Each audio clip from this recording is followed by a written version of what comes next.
மிகவும் உயரமா இருக்கும் மக்கள் வாழ்க்கைக்கு உங்களை வரவேற்கிறேன். இந்த உலகத்தில் உள்ள ரொம்ப ஹைட்டான மக்கள் எப்படி வாழ்றாங்கன்றத பார்ப்போம். இந்த ஒரு வீடியோ ரொம்பவுமே இன்ட்ரெஸ்டிங்கா இருக்கும். ஸோ வாங்க டைம் வேஸ்ட் பண்ணாம வீடியோக்குள்ள போகலாம். இந்த ஒரு வீடியோவில் நம்ம முதல்ல பார்க்க போகிறது சுல்தான் கோசான். இவரோட உயரத்துக்கு பற்றி கேட்டிங்கன்னா ரொம்பவுமே ஷாக் ஆகிடுவீங்க. இப்போ இவர் 10 அடியில் இருக்காரு. இவர் பேஸ்கெட் பாலை தூக்கியெல்லாம் போட தேவையில்ல, லைட்டாக தட்டினாலே போதும் பேஸ்கெட் பால் விழுந்துரும். 2009 அப்போவே கிட்டத்தட்ட 2.82 மீட்டர் இருந்திருக்காரு, அதாவது 8 ஃபீட்டில் இருந்திருக்காரு. இவர் வந்து நார்மலானவர் கிடையாது. அது மட்டும் இல்லாமல் இவர் டர்க்கியை சேர்ந்தவர். அலிபே அப்படின்ற ஒரு சின்ன கிராமத்தில் டர்க்கியில் இருக்காரு. இந்த ஒரு சுல்தான் அப்படின்ற இவர் வந்து பார்த்தீங்கன்னா நார்மலாக இவரால் படிக்க முடியல. ஏன்னா இவர் மற்றவங்களோட ரொம்பவுமே ஹைட் ஆகிட்டார் சின்ன வயசுலேயே. அதனால இவரோட எஜுகேஷனை பாதியிலே நிறுத்திட்டாங்க. அதனால இவர் பார்ட் டைமாக ஃபார்மராக ஒர்க் பண்ணிட்டு இருந்தார். இவரோட மிகப்பெரிய டிஸ்அட்வான்டேஜாக இவர் என்ன பார்க்குறாருன்னு பார்த்தீங்கன்னா, இவரால் நார்மல் மனுஷங்க மாதிரி ரெடிமேடில் ட்ரெஸ் எடுக்க முடியல. இவருக்குன்னு தைக்கணும். அப்படி இவருக்குன்னு தைக்கிறப்ப ரொம்ப பெரிய கால்கள் கைகள் இருக்கிறதுனால இவர் காலுக்கு மட்டுமே கிட்டத்தட்ட 126 சென்டிமீட்டரு. அது மட்டும் இல்லாமல் இவருக்கு கைக்கு எடுக்கணும், அதுவும் ஸ்லீவ் லென்த்துக்கு எடுக்கணும். கிட்டத்தட்ட 97 சென்டிமீட்டரில் இவருக்கு துணி எடுத்து தச்சாகணும். அது மட்டும் இல்லாமல் இவர் கை வீரர்கள் மற்றும் கால் வந்து பார்த்தீங்கன்னா அந்த கால் பாதம் ரொம்பவுமே பெருசு. அது மட்டும் இல்லாமல் ரெக்கார்ட் பிரேக்கிங் லென்த்து 36.5 சென்டிமீட்டர் இவரோட கால் பாதத்துக்கு வாங்கியிருக்காரு. சுல்தான் அப்படின்ற இவருக்கு 2010 அப்போ என்ன நடக்குதுன்னு பார்த்தீங்கன்னா, காமா நைஃப் அப்படின்ற ஒரு ட்ரீட்மெண்ட் பண்ணுறாங்க. ஏன்னா இவரோட பிட்யூட்டரி டியூமர் கிளாண்ட் வந்து ரொம்பவும் வளர்ந்துக்கிட்டு போகிறதுனால ஏதாவது பிரச்சனை ஆகிடும்னு சொல்லி யூனிவர்சிட்டி ஆஃப் வர்ஜினியில் வந்து மெடிக்கல் ஸ்கூலில் கண்டக்ட் பண்ணி அதில் வந்து என்ன பண்ணுறாங்கன்னா, இவருக்கு மெடிடேஷன் மாதிரி சில கண்ட்ரோல்லாம் சொல்லி ஏதோ ட்ரீட்மெண்ட்லாம் பண்ணியிருக்காங்க. ஏன்னா இவரோட க்ரோத் ஹார்மோன் வந்து பார்த்திங்கன்னா நாளுக்கு நாள் வளர்ந்துக்கிட்டே போகுது. என்னதான் இவ்வளோ குறை இருந்தாலும் மனுஷன் ரொம்பவுமே நல்லவர். அதாவது இவரோட அட்வான்டேஜ் என்னென்னு பார்க்குறாருன்னு பார்த்தீங்கன்னா, இப்போ இவங்க தெருவில் வந்து ஏதாவது ஸ்ட்ரீட் லைட் எரியலினா அது இவர் நின்றுக்கிட்டே மாட்டிடுவார். இதே நார்மலான ஒரு எலக்ட்ரிஷியனாக ஏணியை போட்டு ஏறி தான் மாற்றணும். அதுக்கு பதிலாக இவரே வந்து அந்த லைட்டை சரி பண்ணிவிடுவார். அது மட்டும் இல்லாமல் இவர் ஒரு ஃபார்மராக இருக்கிறதுனால தூரத்துலேருந்து காக்கா எல்லாமே ஓட்டிடுவார். அது மட்டும் இல்லாமல் எங்கேயாவது கர்டைன் ஸ்க்ரீன்லாம் போடணுன்னா அது இவரே மாற்றிடுவார். இது எல்லாமே இவரே சொன்னது, அதுவும் ஜாலியாக தான் சொல்லியிருக்காரு. இவர் நார்மலாக எந்த வேலைக்கும் போக முடியாதனால 2014 அப்போ ஒரு சர்க்கஸ் கம்பெனிக்கு சேர்றாரு. அதுதான் மேஜிக் சர்க்கஸ். அந்த சர்க்கஸில் சமோ அப்படின்ற ஒரு இதை சேர்ந்து இந்த உலகம் ஃபுல்லாக சுற்றி வந்து சர்க்கஸ் ஷோ காமிச்சிட்ருக்காராம். அது மட்டும் இல்லாமல் இவரோட கைவிரல்கள் கிட்டத்தட்ட 28.5 சென்டிமீட்டர் அளவு ரொம்பவுமே பெருசு. என்னடா சொல்கிற, ரொம்பவும் பாவமாக இருக்குது. இவருக்கெல்லாம் கல்யாணம் நடக்குமான்னு கேட்டிங்கன்னா, 2013 அக்டோபர் மாதம் அப்போ இவருக்கு கல்யாணம் நடந்திருக்கு. சைரன் அப்படின்ற ஒரு பொண்ணு வந்து கல்யாணம் பண்ணுறாங்க. ஆனால் இவரோட கிட்டத்தட்ட 10 வருஷம் சின்ன பொண்ணு தான் இந்த ஒரு ஒய்ஃபாக வராங்க. இவங்களுக்கு இருக்கிற முக்கியமான ப்ராப்ளமே கம்யூனிகேஷன் தான். ஏன்னா இவர் டர்க்கிஷ், இவங்க ஒய்ஃப் வந்து அரபிக். இதனாலே வந்து 2021 இவங்களுக்கு 2 பேருக்குமே டைவர்ஸ் ஆகிடுது. ஆனால் இருந்தாலும் மனுஷன் எதை பற்றியுமே கவலைப்படாமல் ஜாலியாக தான் இருக்காரு இன்னைக்கு வரைக்குமே. இந்த ஒரு வீடியோவில் நம்ம ரெண்டாவதாக பார்க்க போது ஜான் பேரடோ ஃப்ரான்கோ. இவர் பிறந்ததுலேருந்து 10 வருஷமாக இவரால் கொஞ்சம் கூட நவரவே முடியல. ஏன்னா இவருக்கு கிட்டத்தட்ட ஸ்டோன்ஸ் வந்து இவரோட பாடியில் அதிகமாகிட்டே போயிட்டு இருந்தது. ஒரு கட்டத்தில் பார்த்தீங்கன்னா கிட்டத்தட்ட 93 ஸ்டோன்ஸ் இவர் பாடியில் வந்ததுனால இவரால் டாய்லெட் கூட போக முடியாது. ஏன்னா இவரோட வெயிட் கிட்டத்தட்ட 347 பவுண்ட்ஸ் அளவு வெயிட் இன்க்ரீஸ் ஆயிடுச்சு. இவருக்கு 6 வயசு இருக்கிறப்ப இவரோட உடம்புல 10 ஸ்டோன் இருந்ததாகவும், அப்புறம் இவருக்கு 17 வயசு ஆகிறப்ப கிட்டத்தட்ட 36 ஸ்டோன்ஸாக இன்க்ரீஸ் ஆகிருக்கிறதாகவும், அதுக்கப்புறமா 32 வயசு அப்போ இவரோட உடம்பு கிட்டத்தட்ட 92 ஸ்டோன்ஸ் இவர் உடம்புல வந்து ஃபார்ம் ஆனதுனால இந்த வேர்ல்டுலேயே அதிக ஸ்டோன்ஸ் சேர்த்தவர் இவர் தான் அப்படின்ற ஒரு கின்னஸ் வேர்ல்டு ரெக்கார்டை இவர் வாங்குறாங்க. அப்புறம் மெக்சிகோலே உள்ள ஒரு ஸ்பெஷலான ஒபிசிட்டி ஹாஸ்பிட்டலில் போய் இவருக்கு காமிக்கிறப்ப இவருக்கு இருக்கிறது தைராய்டு டிஸ்ஃபங்க்ஷன், ஹைப்பர் டென்ஷன். அது மட்டும் இல்லாமல் இவரோட லங்ஸில் வந்து பார்த்திங்கன்னா லிக்விடுன்றது ரொம்ப அதிகமாக ஃபார்ம் ஆகிடுச்சு. இதனாலே பார்த்தீங்கன்னா 2017 அப்போ உடம்புல ரொம்பவும் வெயிட் அதிகமாக சேர்ந்துருச்சு. இந்த ஒரு வீடியோவில் நம்ம மூணாவதாக பார்க்குற ஆள் பேர் ராபர்ட் பெர்சிங் வால்டோ. ஒரு மனுஷன் அதிகபட்ச அளவு 5 அடி இல்லைன்னா 5.25, அப்படியும் இல்லைன்னா 6 அடி தான் இருப்பாங்க. ஆனால் இந்த ஒரு மனுஷன் கிட்டத்தட்ட 8 அடியில் இருக்காரு. இவர் கடைசியாக எப்போ அந்த ஹைட் மெஷர் பண்ணாங்கன்னா ஜூன் 27, 1940 அப்போ மெஷர் பண்ணியிருக்காங்க. இவர் பிறந்தது எப்போன்னு பார்த்தீங்கன்னா February 22, 1918 பிறந்திருக்காரு. ஆனால் இவர் பிறக்கிறப்ப பார்த்தீங்கன்னா நார்மலான குழந்த மாதிரி இல்லாமல் கொஞ்சம் வெயிட் வந்து அதிகமாக இருந்திருக்காரு. அது எவ்வளோன்னு பார்த்தீங்கன்னா 3.85 கிலோ வந்து வெயிட் இருந்திருக்காரு. 5 வயசில் எல்லோரும் முட்டிக்கால் சைஸ் இருக்கிறப்ப இவர் 5 வயசுலேயே கிட்டத்தட்ட 5 அடி 4 இன்ச்சஸ் இருந்திருக்காரு. அதுக்கப்புறம் 3 வருஷம் கழிச்சு பார்த்தீங்கன்னா இவருக்கு 8 வயசு ஆகுது. அப்போ இவருக்கு 5 அடி மற்றும் 11 இன்ச்சஸ் வளர்ந்துருக்காரு. 8 வயசுலேயே ஒரு பையன் வந்து ஒரு பெரிய மனுஷனாலும் வளர்ந்துட்டதுனால இவங்க பேரண்ட்ஸ் ரொம்பவும் பயந்து போய் ஒரு மெடிக்கல் இஷ்யூன்னு சொல்லி டாக்டர்கிட்டலாம் இட்டு போகிறாங்க. அப்புறம் இவர் 13 வயசு ஆகிறப்பே ஒரு பாய்ஸ் கார்டாக வந்து சில வேலைகள் செஞ்சுக்கிட்டு வராரு. இவருக்குன்னு பார்த்தீங்கன்னா கஸ்டமைஸ்ட் யூனிஃபார்ம், டென்ட்டு இதெல்லாமே செய்கிறது ரொம்பவுமே கஷ்டமாக இருந்திருக்கு.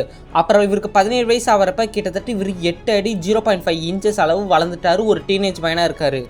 அப்புறமா இவர் டாக்டர் ட்ரீட்டு போயிருப்ப தான் தெரியுது இவருக்கு ஹைப்பர் பிளாசியா அப்படின்ற ஒரு பிரச்சனை வந்து இவரோட பிட்யூட்டரி கிளாண்டில் வந்து இருக்குது.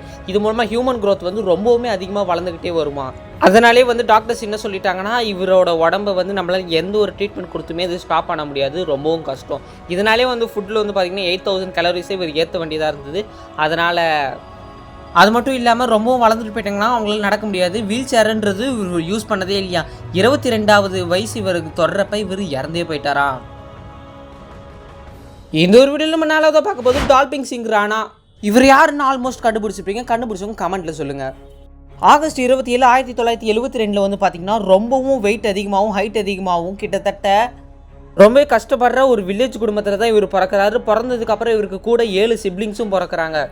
ஒரே நேரத்தில் இல்லை, தனித்தனியாக தான் பிறக்கிறாங்க. எப்படி 7 பேருமே ஒரு புவரான ஃபேமிலிக்கு இப்போ இருக்கிறப்ப இவர் தான் அந்த குடும்பத்தை வந்து கொஞ்சம் மேலே தூக்கிட்டு போகணும். இவரோட ஹைட் இப்போ பார்த்தீங்கன்னா 7 feet 1 inch. அது மட்டும் இவரோட வெயிட் மட்டும் 347 pounds. இவரோட அதிகபட்ச வெயிட்டையும் ஹைட்டையும் வச்சே இவரோட மூலத்தனத்தை யூஸ் பண்ணி ஒரு செக்யூரிட்டி ஜாபுக்கு வேலைக்கு போகிறாரு. இது மட்டும் இல்லாமல் இவர் செக்யூரிட்டியாக இருக்கிறப்ப ஒரு போலீஸ் ஆஃபீஸர் கூட பழகி அந்த போலீஸ் ஆஃபீஸர் உதவியோட இவரும் வந்து பார்த்தீங்கன்னா 1993 அப்போ ஒரு போலீஸ் ஆஃபீஸராக ஆகிறாரு. போலீஸாக இருந்தாலும் அவருக்கு ஒரு சாட்டிஸ்ஃபேக்ஷன் இல்லை. அதனாலே அவரோட ஊரில் வந்து பார்த்திங்கன்னா ஒரு லோக்கல் ஜிம் ட்ரெயினராக வர்றாரு. அதுக்கப்புறம் பார்த்திங்கன்னா ஒரு பாக்ஸரு, அதுக்கப்புறம் பார்த்திங்கன்னா ஒரு ஜிம்மோட கோச்சாக மாறுறாரு யூஎஸில். என்னதான் இவர் ஒரு நார்மலாக இருந்தாலும் அதுக்கப்புறம் பார்த்தீங்கன்னா 2000 வருஷத்து அப்போ வந்து பார்த்திங்கன்னா ரெஸ்லிங்கில் கலந்துக்கிறாரு. அதுக்கப்புறமா இவருக்கு ஒரு நிக் நேம் வருது, அது பேர் தான் காலி. அதுக்கப்புறம் இவர் ஃபேமஸும் ஆகிறாரு. ஏன்னா இவர் 4 ஹாலிவுட் படத்துலையும் 2 பாலிவுட் படத்துலையும் அதுக்கப்புறம் நிறைய டிவி ஷோஸ்லையும் நடிக்க ஆரம்பிக்கிறாரு. அதுக்கப்புறம் தான் கிரேட் காலின்ற பேரையும் இவர் வாங்குறாரு. அதுக்கப்புறம் கொஞ்ச நாள் கழிச்சு பார்த்தீங்கன்னா இந்தியாவில் உள்ள பிக்கெஸ்ட் ரெஸ்லிங் ப்ரோக்ராமோட கோச்சாக மாறாரு 2015. அடுத்து இந்த ஒரு விஷயம் பார்த்தீங்கன்னா எனக்குமே இன்றைக்கி வரைக்குமே இது கன்ஃபார்மானு தெரியல. ஏஷியாவில் இருக்கிற ஒருத்தருக்கு இப்படி நடந்திருக்கு. அதாவது இவரோட வெயிட் வந்து பார்த்திங்கன்னா 2000 pounds அளவு இருந்திருக்கு. கொஞ்சம் வருஷத்துக்கு முன்னாடியுமே உயிர் வாழ்ந்திருக்காரு. இவரை பார்த்துக்கிறதுக்கு சுத்தமாக ஆளே கிடையாது. இவங்களை பற்றி எந்த விஷயமும் யாருக்குமே தெரியாதனால இவங்களுக்கு ஒரு பிரச்சனை அப்படின்னோடனே பக்கத்தில் இருக்கிற பீப்புள்ஸ்லாம் வந்து கொஞ்சம் ஃபோட்டோலாம் எடுத்து இந்த மாதிரி இவங்க காப்பாற்றணும் அப்படின்னு சொல்லி இவங்களை இட்டுட்டு போகிறாங்க. இந்த ஒரு விஷயம் வந்து பார்த்திங்கன்னா ஏஷியாவில் இருக்கிற பீப்புளுக்கு கொஞ்ச நாள் கழிச்சு தான் தெரிஞ்சிருக்கு. ஆனால் அவங்களுக்கு தெரிஞ்சு எந்த பிரச்சனையும் இல்லை. ஏன்னா அவங்க கொஞ்ச நாளைக்கு முன்னாடி இறந்தே போயிட்டாங்க. அது யாருன்னு பார்த்தீங்கன்னா இந்த ஒரு லாரியில் இருக்கிறாங்கல்ல, அது இவங்க தான். இவங்களை சின்ன வயசில் குழந்தையா இருக்கிறப்ப ரொம்பவுமே வெயிட் அதிகமாக இருக்குது. அதுவும் இவங்க ஃபேமிலி யாருமே இல்லாதனால இவங்களை யாருமே பார்த்துக்க யாரும் ஆள் இல்லை. இவங்க இறந்ததுக்கப்புறம் உங்களுக்கு கின்னஸ் வேர்ல்ட் ரெக்கார்டும் ஒன்று தந்ததுபடியும் சொல்கிறாங்க. அடுத்து நம்ம இந்த ஒரு வீடியோவில் பார்க்க போகிறது ஆண்ட்ரூ தி ஜெயிண்ட். இவரை பற்றி கேள்விப்பட்டு இருப்பீங்க. இவர் தான் ஒரு பெரிய ரெஸ்லிங் வீரர். அது மட்டும் இல்லாமல் ஒரு பெரிய ஆக்டர்னு கூட சொல்லலாம். இவருக்கும் பார்த்தீங்கன்னா மற்றவங்க மாதிரி எக்ஸஸ் க்ரோத் ஹார்மோன்றது வளர்ந்துக்கிட்டே வந்தது. இவரோட வெயிட் அண்ட் ஹைட் எவ்வளோன்னு பார்த்தீங்கன்னா கிட்டத்தட்ட 7 feet 4 inch. அது மட்டும் இல்லாமல் 500 pounds வெயிட் இவர் இருக்கார். 1966 தான் இவரோட கெரியரை ஸ்டார்ட் பண்ணுறாரு நார்த் அமெரிக்காவில். வின்சென்ட் அப்படின்ற ஒரு ஹெல்ப்போட ஒரு ப்ரொமோட் பண்ணுறாங்க ஒரு ரெஸ்லிங் ஷோவை. அது யூஎஸ் ஃபுல்லாகவே பரவுது.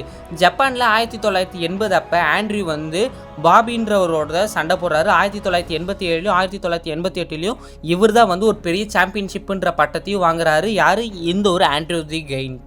இவர் பேர் ஆண்ட்ரூ தான். பார்க்க ரொம்ப ஜெயிண்டாண்டிக்காக இருக்கிறதுனால ஆண்ட்ரூ தி ஜெயிண்ட் அப்படின்ற பேரையும் வாங்குறாரு. ஆனால் இதில் இருக்க ஒரு கசப்பான விஷயம் என்னன்னா இவருக்கு எந்த ஒரு வேர்ல்டு ரெக்கார்டுமே கிடைக்கல. அது மட்டும் இல்லாமல் 7000 கலோரிஸ் ஆல்கஹால் குடிச்சு மட்டுமே வந்திருக்கு. அது மட்டும் இல்லாமல் இவர் ஒரு ரெஸ்லிங்கோட ஃபைட்டுக்கு எதாவது போகிறாருன்னா கிட்டத்தட்ட 6 bottles of wine வந்து இவர் குடிச்சிட்டு தான் இருப்பாரா. அது மட்டும் இல்லாமல் இவர் 46 வயசு அப்போ இறந்தும் போயிட்டாரா. எப்படின்னு பார்த்தீங்கன்னா ஹார்ட் அட்டாக் மூலமாக.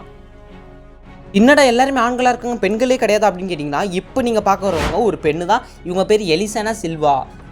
பிரேசிலில் உள்ள டாலஸ்ட் உமன் அப்படின்ற பேரை வாங்கியிருக்காங்க. இவங்களோட ஹைட்டு மட்டும் பார்த்தீங்கன்னா கிட்டத்தட்ட 2.7 meters.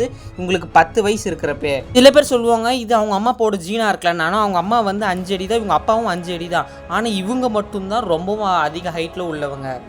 சரி இப்படி வளர்ந்துக்கிட்டே இருக்காளான்னு சொல்லி இவங்க அப்பா அம்மா வந்து ஒரு ஹாஸ்பிட்டல் கிட்ட போகிறாங்க. அப்போ வந்து பார்த்திங்கன்னா அதிகமான காசு வந்து அந்த ஹாஸ்பிட்டலில் கேட்குறதாகவும் அதனால் எங்களால் அந்த ட்ரீட்மெண்ட்டில் எங்களால் பண்ண முடியாது அப்படின்னு சொல்லி விட்டுடுறாங்க. அதுக்கப்புறமா இந்த பொண்ணு வேறு யாருமே காப்பாற்ற ஆள் இல்லைன்னு சொல்லி இவங்களாவே சொல்லி இவங்களை மோட்டிவேட் பண்ணிக்கிட்டு நேஷ்னல் டிவி ப்ரோக்ராமில் வந்து ஒரு ஹெல்ப், அதாவது ஒரு பேட்டி மாதிரி கொடுக்குறாங்க. அதில் வந்து பார்த்திங்கன்னா அப்புறம் இவங்களுக்கு ஒரு ஹெல்ப் கிடைக்கிது. அதுக்கப்புறம் பார்த்திங்கன்னா அவங்களோட வளர்ச்சி அதே இதில் ஸ்டாப் பண்ணிட்டாங்க. ஆனால் இருந்தாலும் இவங்க ரொம்பவும் வளர்ந்துட்டாங்க. இந்த ஹைட்டை வச்சு இவங்களோட அட்வான்டேஜ் என்னென்னா இவங்க ஒரு பெரிய டிவி ஷோவில் வந்து மாடலாக ஆகுறாங்க. இதை வச்சு அதுக்கப்புறமா மாடல் ஆகிட்டாங்கன்னா என்ன, அதுக்கப்புறம் உங்களுக்கு நிறைய டிவி ஷோஸ் அண்ட் ஆட்ஸ் எல்லாம் இவங்களுக்கு நிறைய சான்ஸ் கிடைக்குது, பணக்காரங்களும் ஆகிறாங்க, அப்புறம் கல்யாணம் நடக்குது, ஒரு குழந்தையும் பிறக்குது. ஓகே ஒரு இன்னைக்கான வீடியோ முடிஞ்சது. இந்த வீடியோ பிடிச்சிருக்குன்னு நினைக்கிறேன். இந்த வீடியோ பிடிச்சா லைக் பண்ணி ஷேர் பண்ணி மறக்காம உங்கள் ஃப்ரெண்ட்ஸுக்கு ஷேர் பண்ணுறேன். இதே மாதிரி நிறைய வீடியோஸ்க்கு நம்மளோட சேனலை சப்ஸ்கிரைப் பண்ணிட்டு வெயிட் பண்ணுறேங்க. கூடிய சீக்கிரம் நான் அடுத்த வீடியோ போடுறேன். இன்னொரு சூப்பரான வீடியோ பார்க்கலாம். Tata bye bye, see you.